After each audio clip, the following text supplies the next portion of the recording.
The Deputy Secretary General of the United Nations, Her Excellency Madam Amina Mohammed, the Minister of Public Service, Labor and Social Welfare of Zimbabwe, Professor Paul Mavima, Under Secretary General of the United Nations and Executive Secretary of the United Nations Economic Commission for Africa, Ms. Vera Songwe. Other ministers who are here, Under Secretary General Desa Louis Zemin, United Nations officials who are here, African Union officials, senior government officials, members of the Diplomat Corps who are here, captains of industry and commerce who are here, representatives of civil society organizations who are here, distinguished guests, ladies and gentlemen. On behalf of the government and people of Zimbabwe, I wish to welcome you all to Zimbabwe and our scenic resort town of Victoria Falls, which is home to one of the 7 natural wonders of the world. We are honored and humbled that you chose Zimbabwe to host the 60th African Forum on Sustainable Development Goals. I trust that you found the preparations we have made for you comfortable and conducive for a successful meeting. Your Excellencies, distinguished guests, the need for us to act together and take responsibility in pursuit of an optimal development path and a shared Africa's development vision is imperative, especially now that we have entered the crucial phase of the decade of action. It is therefore most opportune that we meet once again to collectively review progress that our continent has made to our commitments towards the achievement of the Sustainable Development Goals. As Zimbabwe, we are convinced that the interlinked threats and challenges to sustainable development confronting our continent require everyone to share experiences, responsibility, and to contribute to the attainment of common vision and implementation framework. The theme of this forum, 2020 to 2030, a decade to deliver a transformed and prosperous Africa through the 2030 Agenda and the Agenda 2063, is a befitting one. Indeed, if one country in Africa is left behind, our development cannot be sustainable. I'm aware that this session of the Africa Regional Forum on SDGs marks a departure from various sessions as it attempts to review all the 17 goals as opposed to a selected few as was the practice in the past. The 2030 Agenda mandates the implementation of the SDGs as an indivisible whole. Hence, the approach will allow the generation of holistic reports which give a true picture of efforts and performance of our respective countries on the continent. As Zimbabwe, we commend this new approach. The governance framework and the coordination for the implementation of SDGs in our countries must be strengthened, actors at the local level streamlined, while roles and responsibilities must be made clearer.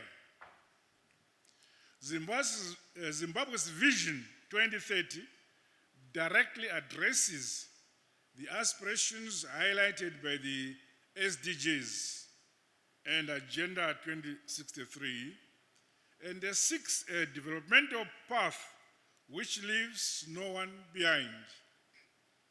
Accordingly, our 5-year national development plans running up to 2030 will endeavor to achieve an upper middle income status by 2030. We have refocused our annual national budget to ensure that every program at ministry level is aligned to specific SDGs. In addition, my government has developed an elaborate coordination and implementation framework with a supervision mandate housed in my office to ensure collaborative technical coordination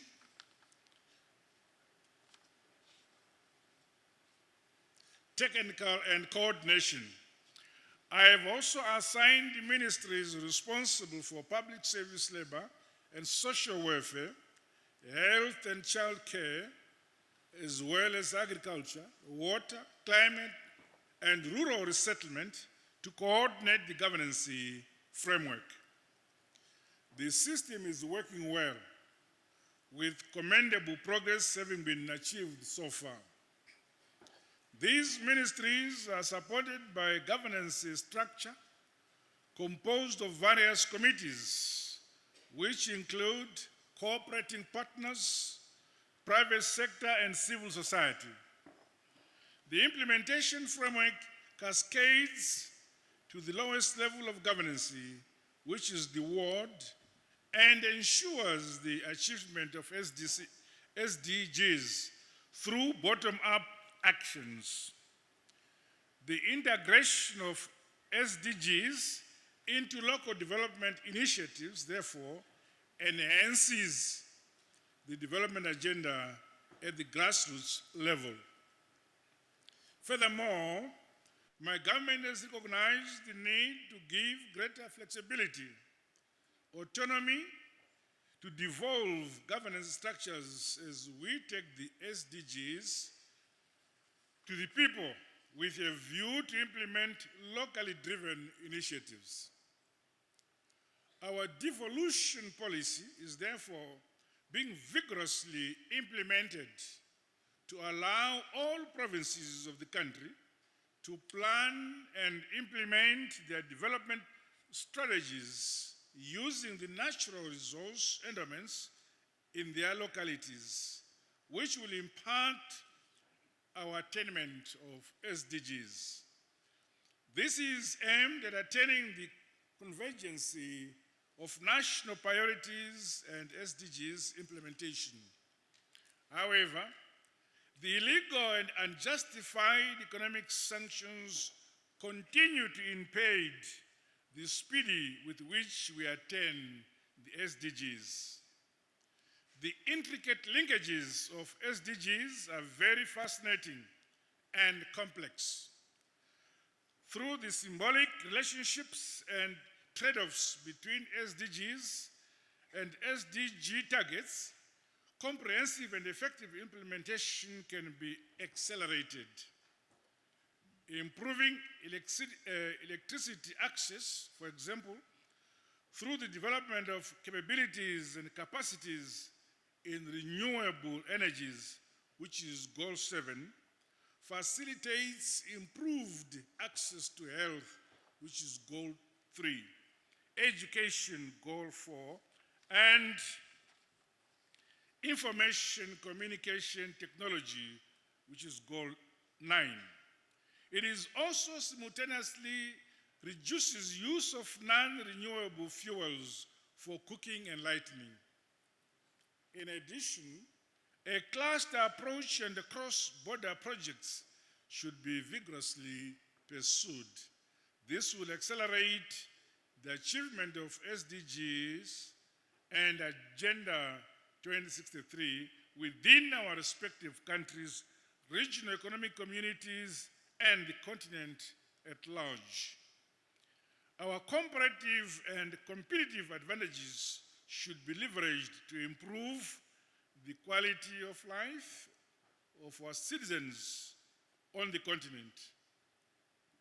Ladies and gentlemen, distinguished guests, sustainable development in Africa cannot be achieved without comprehensive socio-economic development. In the case of Zimbabwe, we remain committed to fully implement the political, economic, and legislative reforms. As one of our tools of engagement and re-engagement strategy, we are determined to see through the IMF staff-monitored program, which supports our reform agenda, as well as the achievement of the associated reform targets. In doing this, however, it should be understood that we are undertaking the reforms without the requisite external financial support, as is the norm. However, the need to remain alive to the shocks of drought and impact of climate change through the necessary social safety nets cannot be overemphasized. My government is accelerating the resource mobilization towards the social protection agenda. We appeal for multilateral support to augment our efforts. It is regrettable that generally the funding gap for SDGs in Africa remains large and weighs down on the attainment of SDGs on the continent. An array of investment in agriculture and its associated value chains is the starting point in addressing hunger and extreme poverty, which stubbornly cling to the narratives of Africa. Smart and precision agriculture must be prioritized to tackle hurdles that limit productivity, low mechanization and infrastructure development, as well as capital inflows into this sector, agriculture. Private sector participation through public-private partnerships and other models will give momentum to the achievement of SDGs, especially SDG 1, 2, 3, 13, and SDG 17. My country has made strides to finance and modernize agriculture through programs we named Command Agriculture and the Presidential Input Support Scheme, the latter involving private sector participation. Our collective efforts must be appropriately harnessed to grow enough food to feed the continent. While as a continent, we must utilize our unique resource endowments to leverage the financing of the SDGs, we exhort the multilateral system to bridge the funding gap of the SDGs. Agro-based industrialization and efficient exploitation and utilization of Africa's vast natural resources are the bedrock upon which our continent can speedily achieve sustainable development. In this regard, the fourth industrial revolution offers Africa, in particular, opportunities to expedite the attainment of SDG 4 and SDG 9 as they relate to quality education, industry, innovation, and infrastructure development. In Zimbabwe, we have reconfigured our higher and tertiary education to ensure the practical application of science, technology, and innovation to create goods and services which address the daily needs of our people. We have established innovation incubation hubs across the country, while policies, programs, and facilities are being put in place to allow for greater youth participation and empowerment in ICT-related businesses. The role of women in the achievement of SDGs and the realization of the Africa we want cannot be overemphasized. We must therefore continue to put in place measures which will guarantee gender equality, which is SDG 5, in all sectors of our economies and communities. Meanwhile, the scourge of corruption impedes and robs our continent of meaningful development and the achievement of an improved standard of life of our people. My government has thus prioritized the elimination of this cancer. To date, my administration has strengthened institutions mandated to lead the fight against corruption. Distinguished guests, ladies and gentlemen, the African continent contributes less to climate change, yet it is the most severely affected continent. Mitigation of climate change must be prioritized in line with the Paris Agreement. Climate change is real, as evidenced by the droughts that are ravaging our continent. In Southern Africa, we experienced the wrath of climate change through cyclones Idai and Kenneth last year in 2019, as well as the recurring droughts. For us in Zimbabwe, the ripple effects of climate change were felt in every sector of our society, with the dire consequences to our food security, hydropower generation, and cumulatively projected economic recovery and growth were affected. Incentives and the need to exploit clean and renewable sources of energy are now urgent.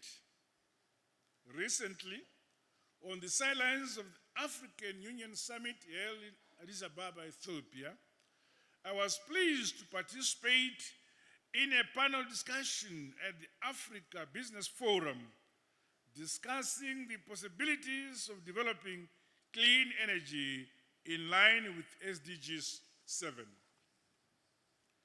Over and above the mitigation of climate change, increased and alternative sources of renewable energy are essential for the continent's modernization, industrialization, and the rural penetration of power.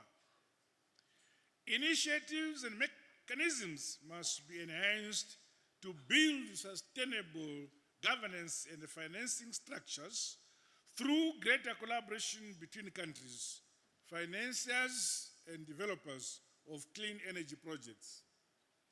The achievement of SDG 3 and SDG 6 on health and the well-being, as well as access to clean water and sanitation of our people, remain a priority for our continent. As African governments, working in partnership with private sector, let us continue to implement robust strategies to finance health and strengthen local manufacturing of drugs and pharmaceuticals. The various efforts to silence the guns and end all forms of conflict on our continent are encouraging. Let us also continue to build strong institutions and entrench democracy and good governance towards sustainable peace, justice, and development. Distinguished ladies and gentlemen, this forum is expected to provide an opportunity to craft an African position that we are expected to carry to the high-level political forum for the SDGs to be convened by the United Nations Economic and Social Council in New York from the 7th to 17th July 2020 this year. This will be an opportunity to tell the world our story with regards the good that we are doing for our people. To do this effectively, up-to-date data for evidence-based decision-making and tracking the implementation of SDGs cannot be overemphasized. The Sustainable Development Goals Center for Africa reports that 40% of the indicators in the SDGs data framework are accompanied by data in Africa. We, therefore, need credible data sources to speed up the implementation, monitoring, and reporting of SDGs. Let me take this opportunity to commend the United Nations Economic Commission for Africa for their support of the production of voluntary national reviews. Ladies and gentlemen delegates, as I conclude, I invite you to enjoy the beauty of the mighty Monsieur Tunya, the Victoria Falls in English.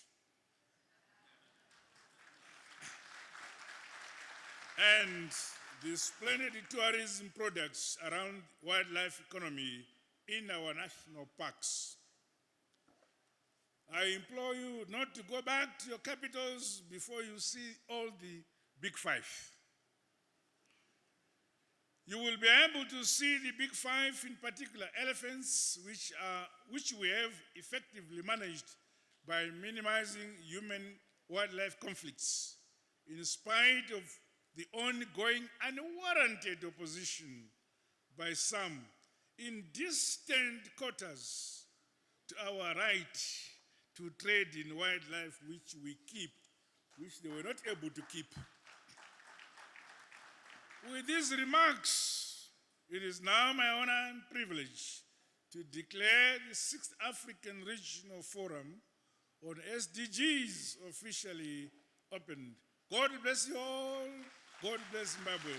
God bless Africa. I thank you.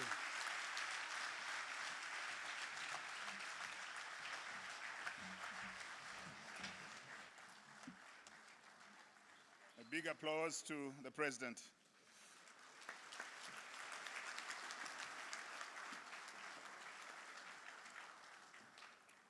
Thank you very much, Your Excellency.